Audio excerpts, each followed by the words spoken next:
Good day. Welcome to tonight's edition of the Evening Review. My name is Toiwan Jabela, your host. Let's look at today's front page of Namibian Sun.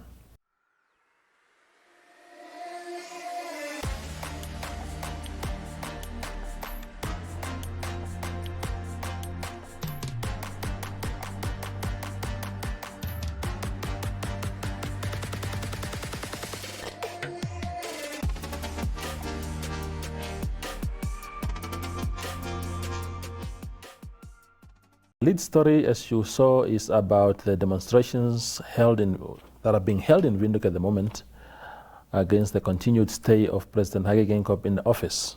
Yesterday, the demonstrators went to the Commerce Regional Council to hand over a petition to the Governor of Commerce.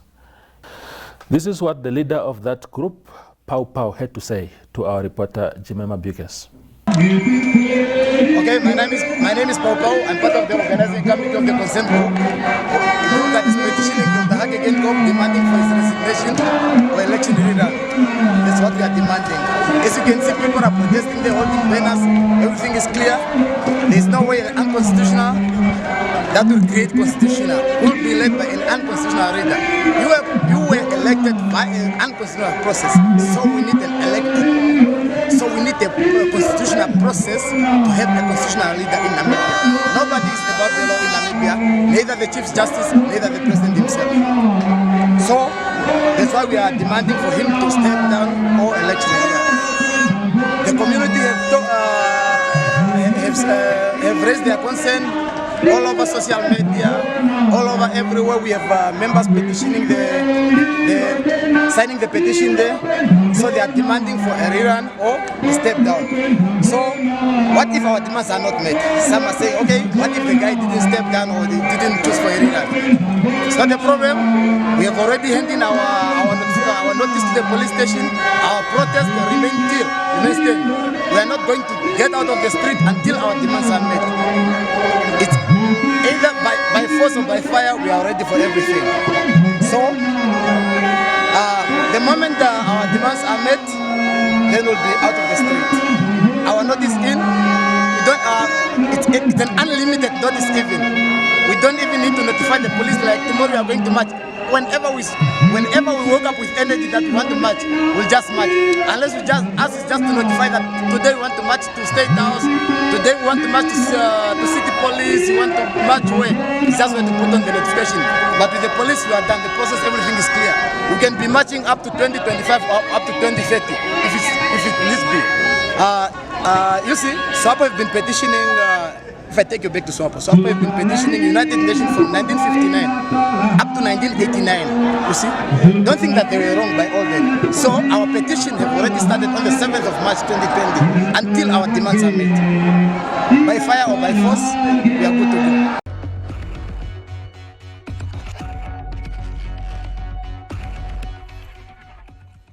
Good evening and welcome to this interview segment where I'm joined in the studio by Daisry Mathias, the advisor to President Hage Geingob on the issues of youth and enterprise development. Welcome to the studio, Daisry. Thank you for having me. Yeah, thank you. So let's get into this. You are an advisor to the President. And when you assumed this role with others at the time, there was this huge debate about whether this was a duplication, especially having also ministers. In your case, for example, people would think that having the Minister of Youth was enough to provide guidance to the President on youth matters. But maybe give us a distinction as an incumbent, what you do differently from the Minister of Youth, for example. Thank you. Toivo, in our governance architecture, Namibian law makes provision for government advice, but also for presidential advice. The President is empowered in Article 27 of our Constitution to appoint, among others, presidential advisors as well. Yeah. And if you look at the mandate of the President, it is very broad. Beyond being the upholder of the supreme law, the Constitution, leading cabinet and leading the execution of the executive function of government, the president has a number of different responsibilities as well that range from being commander-in-chief of the defense forces to conferring national honors to being our #1 diplomat, negotiating international bilateral agreements. So yes, our president has a cabinet, and the cabinet are his policy advisors as well. But to support the president in the execution of his day-to-day mandate in the office of the president needs technical advisors. And I can just give you a demonstration. Ministers are in charge of sectors, and they have their own mandate to fulfill. It becomes very difficult for a minister to be in charge of his sector, submit a report to the president, and also to be the one to conduct the analysis and verification of the content of that report. And that really, very simplistically, is the role of the president's advisors. It's to support him in executing his day-to-day duties. And then how do you then say, you've been in this job for how long now? 5 years. We were appointed in June 2015. Yeah, sure. What have been the highlights of your stay there? The president's office? There have been many highlights. I think chief among them is the position of trust. The position of trust to listen to the concerns, expressions of hope, fear, frustration of young people, and to make sure that those expressions are safe with you, but also the position of trust to listen to the same of the president and to make it your responsibility to be able to translate these expressions into solutions for development, and those that can realize the developmental objectives of the president. President Geingobb's administration has had a number of highlights. I think one of the main ones for the first term is definitely that even though this has been a period of low growth, it has also been a period, Toivo, where we have enjoyed more shared prosperity of this small growth. And this is evidenced in just the increase in the value and the coverage of redistributive social safety nets, the intensification of investment into training and skills, into the TVET, and also the increase of other social grants. Despite how low the margin is, if you compare to periods of higher growth, 2014 when we were at 5%, you can see that we have attempted to redistribute more. So that is a highlight, because that talks to the policy impact. It talks to uplifting people out of poverty and changing lives. But personally, as an advisor in the presidency, there have been a number of highlights as well. I'm the first youth advisor to a Namibian president. It is a position that was created by the president because of the premium that he attaches to the development and empowerment of young people, but also because his approach is that this is a matter of smart governance. It's about sustainable development. And in order for us to secure development tomorrow, we have to elevate, to mainstream the issues that are affecting young people. So it has been an opportunity for me, working in support of the president, to mainstream young people's issues into policy priority. And I think we can attest that really youth development has been at the heart of this government's development agenda. We have succeeded through policy to entrench the fundamentals in documents like the Harambee Prosperity Plan, the NDP-5, and the Economic Empowerment Bill. We've drafted a new national MSME policy and new national youth policy, among many highlights. And then on the programming side, the role of an advisor stops with policy research, policy review, policy formulation, and program design and development. Implementation of these policy programs is then handed over to the sector ministries, and those are the executing offices, ministries, and agencies of government. So, during your tenure, and you were honest about it, about the economic shrink that we have also witnessed over the past 5 years, how has that made your job difficult? Because you are supposed to sort of being at the forefront of getting the young people out of their worries, and then you have more of them actually losing jobs during the period when you're serving. How have you been able to handle some of these pressures? Yes, no, we've experienced a number of firsts, unprecedented challenges while we were attempting to take off with a very good plan. Yeah. But you almost want to say that the good plan, the wings were clipped, Yeah. and it could not fly to the potential that it should have. Yeah. The development plans did achieve a measure of success, Yeah. but we are quick to acknowledge that we have not attained the level of ambition that we wanted to and that we set ourselves out to. Of course, the young people have been the most affected by the economic slowdown. The young people are the most affected by the lack of jobs, by issues of access to capital, and that has a corresponding effect on social mental health issues as well. Yes, yes. So leadership has been tested, but that is the objective, is to provide solutions to developmental challenges. And how we can, what our response has been was to craft policy that is more responsive to the contemporary issues of the day. And that is what has really influenced more pro-poor policy. That is what has influenced our approach to attempt to support enterprise development, to foster a culture of entrepreneurship, to give young people the tools to create the jobs that they are seeking, and also to put more money into skills and training, because we recognized that there was scarcity in the traditional labor market. Yeah. So how do you balance now? You have these good policy approaches, but policy alone cannot bring about the change that we want to see. You have to have resources for the effective implementation of that policy. And we haven't had enough resources over the past 5 years. How has that made your job difficult, especially in the context of enterprise development? As a matter of fact, maybe you can even tell us what enterprise development in the context of your work means. I think for any leader to deliver on a development objective, they deliver through institutions. As an advisor, from the onset, I was very clear, and as a team of advisors, we were very clear that we were not appointed to create castles in the air.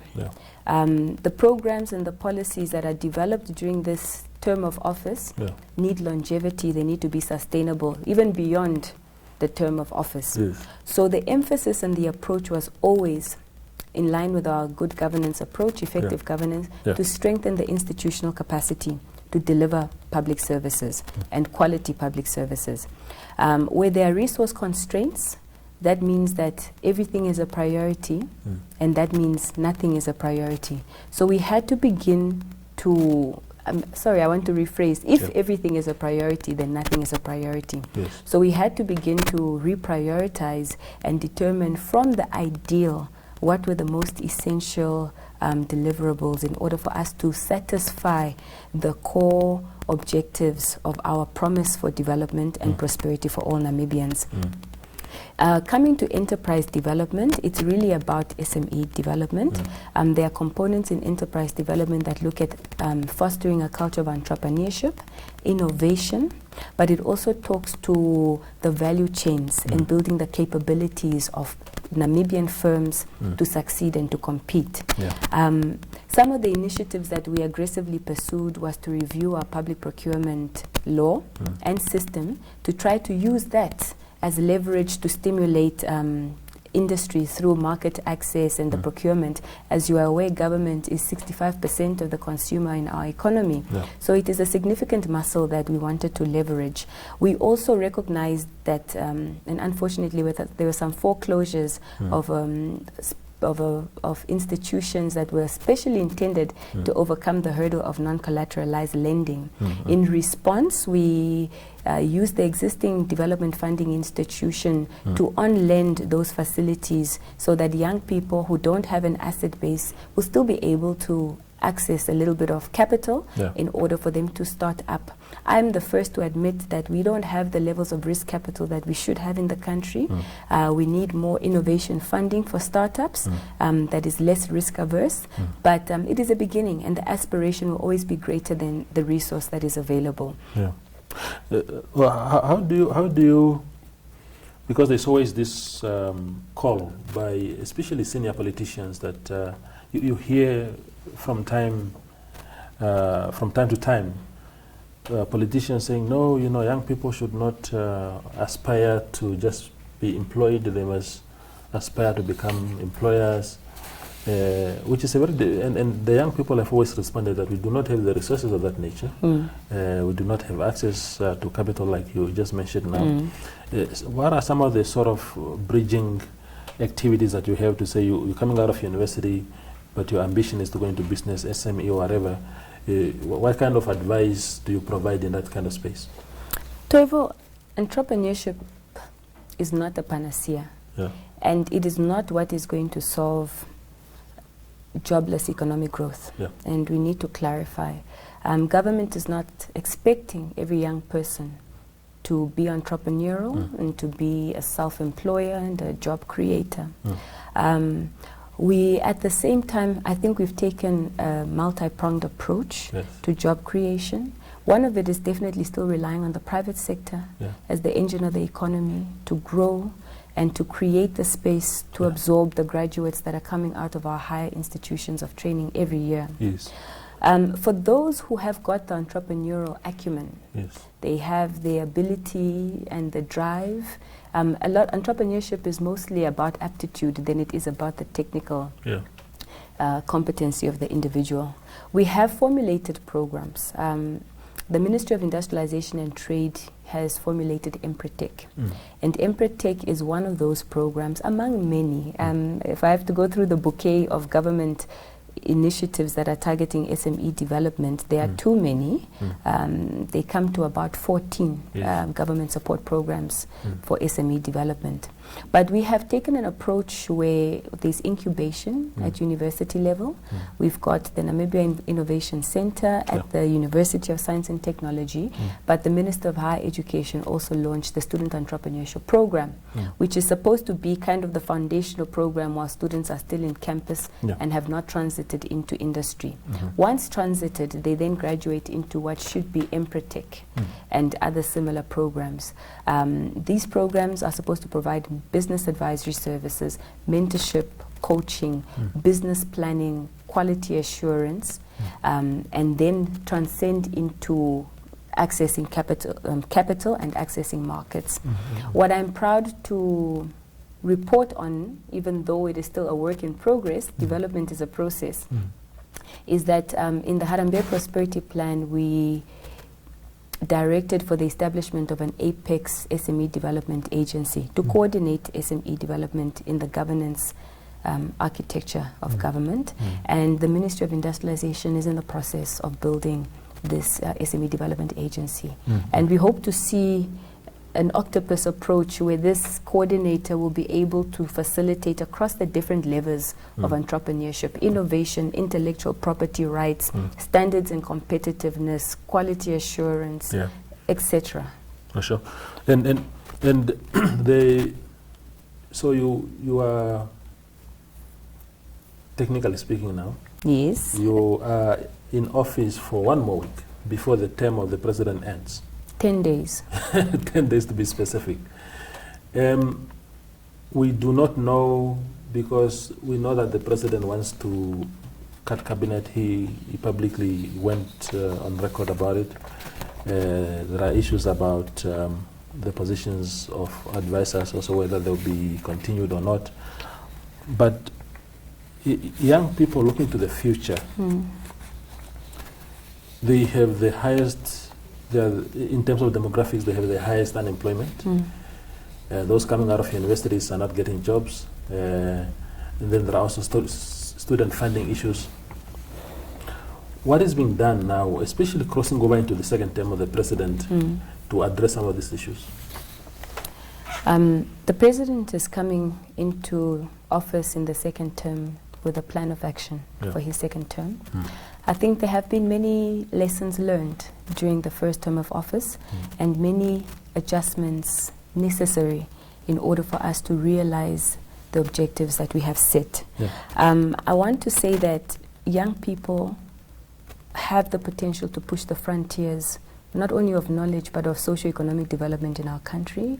We are typically passionate, we are energetic, we are creative, we are innovative, and we have the agency now, I think, more than before.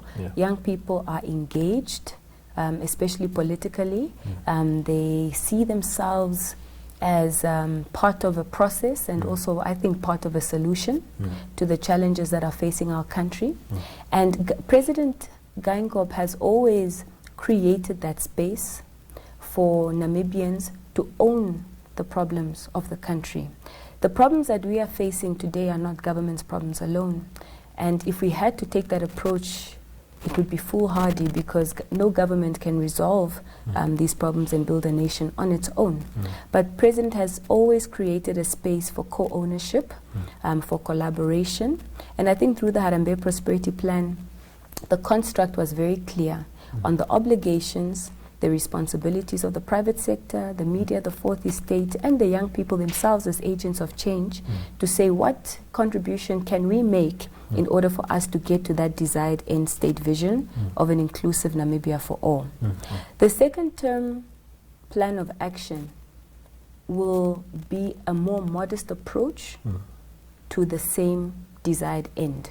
There are many ways to get to the summit, so we are changing the route, but we have not lost sight of the end.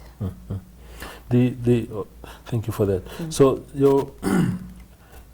you didn't have, despite the experiences that the successes that you've listed now, you haven't had the easiest of terms personally at your level, because I follow your activities, the rhetoric that people subject you to, the kind of language that people subject you to, and I'm just wondering whether this kind of experiences, on social media, people saying all sorts of things towards you, has helped you understand the mindset of young people in this country. What are some of the experiences that you can share with us? Thanks for that question. I am the first advisor to the presidency, so I had carte blanche. I was setting up office and establishing the ways of working, and really I had a piece of string that I could pull into whatever direction. There have been phenomenal experiences, but also great lessons learned. I wouldn't take social media, not dismissing the discourse, because I reflect, I listen, I've heard the young people, and I've processed and understood their point of view and where they're coming from. I think, if anything, the tone on social media just adds to our urgency, to our motivation as development practitioners to deliver on the promises that we have made. It is expected for me as the Youth and Enterprise Development Advisor to have received that kind of level of discussion because of the issues of the day that are predominantly affecting young people economically and even politically, the changing landscape. I think we are in a demographic transition as a country, but also with the changing political landscape, I think we are being thrust towards a pivot where you either move forward or you move backward. And I don't think that is a bad thing necessarily. I think we have an opportunity now, especially with the coming of age of 30 years celebrating our independence milestone, for us to reimagine a common aspiration and future of what it is that we want to see. It hasn't always been easy. I believe the same thing that keep young people up at night are what have kept me up at night. I'm a young person myself. I'm not immune. Neither have I been exempted from the prevailing realities. We are all in it and we feel the pain. And what I think has been the biggest lesson was to learn, to listen, to understand, and not always to listen to respond. You have, so what, of course it was also a learning experience for you, being young, being the first to serve in that capacity. What would you do differently if you were given another chance, in hindsight? Well, whatever remedial action I'm going to respond with now must be based on the feedback that I've received. Yeah. I believe the feedback was constructive and in good faith. And the biggest take home is that young people care a lot about voice and representation. That means not only airing views, but being heard and listened to and making a meaningful contribution. In our approach as advisors to the president, perhaps I took it for granted to say that even though I've covered this country, all 14 regions and constituencies, I've been on the ground and have engaged and interacted, even though the different institutions have got their platforms for advocacy and for discourse and inclusive dialogue. What I'm hearing from young people is that they wanted more of a youth advisor to interface directly with them. And that, I think, is a note that should be taken in any type of end-of-term report to say that strengthen platforms for inclusive dialogue, directly interfacing with the Office of the President and not relying on any other program of government. We shouldn't duplicate, but I do think that young people felt that they were not seen and heard. And the danger with that is that even though you believe as the responsible official and the entrusted representative that you have listened, heard, engaged, leveraged technology to expand your reach, and have done what you felt was necessary to really bring you to a point of comprehension, there is need for more public engagement. From a youth point of view, this is my second last question. From a youth point of view, what would you say has been, what constitutes President Hage Geingobr's legacy for the past 5 years in the context of youth empowerment and anything related to the youth? President Geingobr's leadership has been consequential in a number of ways. The principles of accountability and transparency, they are here to stay. And I think that will always be the expectation for governance going forward. As young people, we are going to inherit the political, economic, social infrastructure of our country. And I think this is a contrast that we must embrace from the onset. President Geingob will be remembered for brokering challenging conversations that have a direct bearing on young people. Issues like land. The second land conference was convened 28 years later, if I'm not mistaken, after the first one took place in 1990, under his chairmanship. And a number of breakthrough resolutions were reached there that would empower young people with access to things like urban land and shelter, controlling rent, and a number of other issues. I think that is a breakthrough. I think President Geingobr's approach on development and the inclusive participatory role of the entire society is one that he'll be remembered for. I liken him to a jazz conductor who has allowed everybody an opportunity. His appointment of a high-level panel on the economy was a demonstration that it is a government that consults and listens and that is creating room for ordinary Namibians to provide solutions to the challenges we are facing.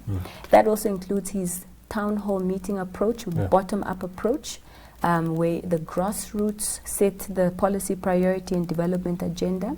The Harambee Prosperity Plan was developed from a grassroots point of view and is the quintessential example. And I think finally President Geingob will be remembered for shared prosperity during a period of low growth. The final question is really, everybody's calling President Geinkop's second term as his legacy term. I don't know whether that is the kind of language that is being spoken in the corridor of the office of the president, but publicly that is what many people think would be. How do you sketch the representation of young people in that space going forward to say, in other words, what kind of message do you leave the young people with going forward to say, the first term had its challenges, second term is coming now, and this is what it would mean to young people? What kind of message can you leave young people with? I think 30 years we have come of age and we have matured in our political, constitutional, economic and our social life as a nation. I think that we have achieved a great deal together, the freedoms, the social cohesion that we do enjoy, our peace and stability that we cannot take for granted. It's easy to point out what is wrong because it's easy to see it. You can see it with your eyes, what is wrong and what is not working. The challenge really is always to envision a different reality and a different tomorrow. Yeah. And I think the opportunity that we have with a leader like President Geinkop, who is very visionary, who is very open to the dynamic and uncertainties of tomorrow, is for us to, as young people, those in and outside of government, to indicate to our leaders what we think the future looks like. Yeah. Industries like information communication technologies, services, creative industries, that is the discourse that is being elevated by young people as strategic sectors for investment in young people. Yeah. We have a leadership that listens and that is able, or let's say is agile and able to respond to the contemporary issues of the day. And I think as we're going into our second term, President Geinkop will want to entrench his legacy of fighting corruption, his declaration on closing the gaps of inequalities, wealth inequality and income inequality. And definitely we have already made inroads on eradicating or reducing poverty. And it is those reductions, or positively stated, the upliftment of people out of poverty, that has given the president and given his government confidence to believe that it is possible to eradicate poverty. If you can close from 70% to 18% in 22 years, we can move the needle to bring that digit down completely. Daisry, thank you very much for making time. We hope to speak to you in the second term, hopefully early in the second term, because we believe then that once it assumes, once the ball is rolling in the second term, you would also have a better idea of what it would look like. So it would be an honor again to have you here just to speak to us and the young people. So thank you for coming through.